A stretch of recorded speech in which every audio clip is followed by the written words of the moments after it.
As part of our ongoing series of poetry analysis, Uncle Paulie will now discuss The Raven. How you doing? Paulie, and I'm going to talk about this poem called The Raven from Edgar Allen Poe, okay?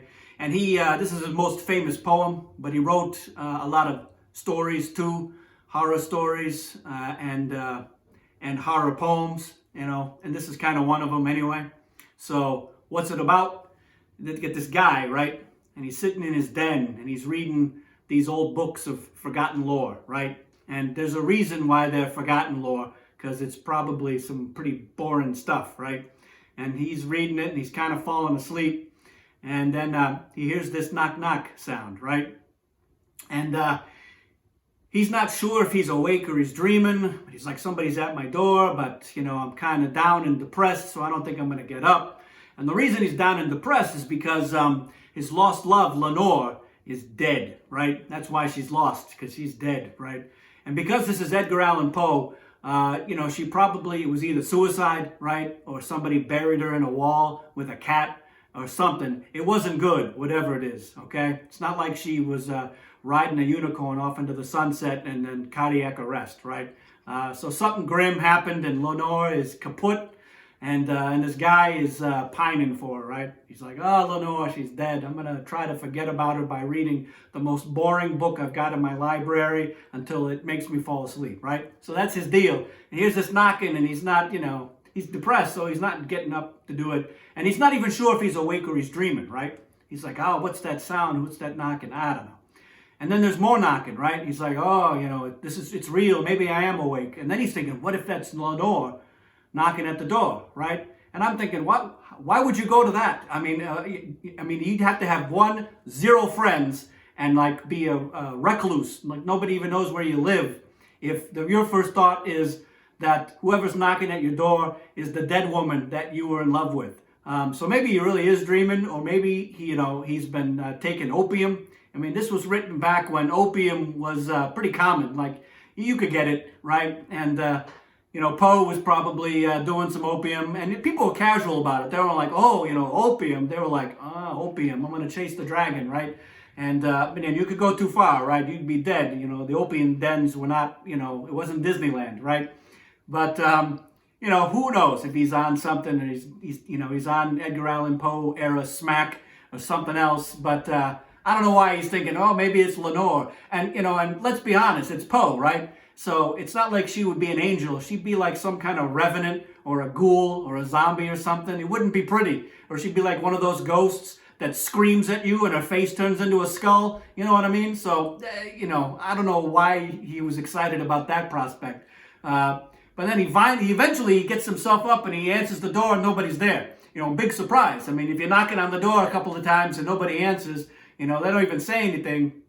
Who's going to hang around for that, At UPS? No. So he looks and there's nobody there and he's like, Lenore. And then he hears, Lenore echoing back at him. And, is it his own voice? Again, it's that whole, is it a dream? Is it real? Is she a revenant? Who knows what the deal is? But there's nobody there. So he closes the door. And then there's a knocking at the window. So he's like, somebody's still knocking. I'm going to go open the window. And again, that's his next mistake, if you ask me. Because, if I'm knocking at your door and you don't answer, the next thing I'm not going to do is climb around to the side of the house and knock at the window. I mean, who does that? Nobody does that. But he opens the window and in flies this raven, right? This raven flies in and it lands on a bust. And it's, it's like a statue, but just a head. And it's Pallas, who I guess is AKA Athena, which is the goddess of knowledge, okay? And that's important, right? Because you got this raven, you get this bird sitting on the knowledge bust, right? And so the guy's like, whoa, what's this all about? Here's a raven. And he says, hey, Raven, what's your name? And the Raven says, Nevermore. And the guy's like, oh, time out. I didn't know you could talk. I mean, it was rhetorical. I didn't expect to talk in Raven, because ravens don't typically talk, except for in like Game of Thrones. They can say corn and snow and, I don't know what else. But maybe Nevermore. But that's what this Raven says, right? So, he's kind of impressed. He's like, oh, maybe there's a reason that this bird landed on that bust of the god of knowledge, because This is a talking bird, so it's a big deal. So he's like, hey, and then he starts to having a conversation. He's like, hey, bird, what else is going on? And then the bird just says nevermore, right? And that's all that this bird can say. It's, on the one hand, it's pretty amazing, a talking bird, but on the other hand, not that impressive, you know. All I can say is nevermore. And so then the guy's like, he's trying to figure out, oh, maybe this bird, you know, first maybe it's sent by the angels, right? And but then he's like, maybe it's sent by the devil, you know, to taunt me, right? So he's like, hey, when am I ever going to hook up with Lenore again? And of course the bird, nevermore, right? And so he's interpreting it as a meaningful expression. At the same time, he's like, maybe there's no meaning to it. So he's still doing that sort of, is it reality, is it dream? Am I an opium, or am I just freaking out here?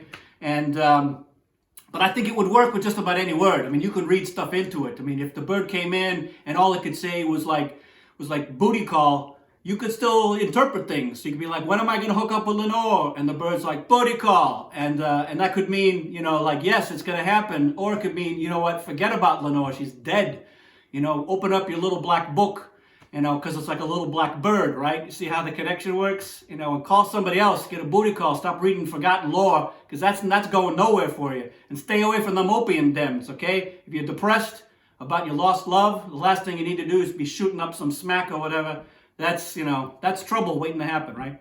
But anyway, this bird, just, you know, all it says is the one thing, and the guy, he finally throws up his hands. He's like, you know, screw it, you know, you friggin' bird, when are you gonna leave?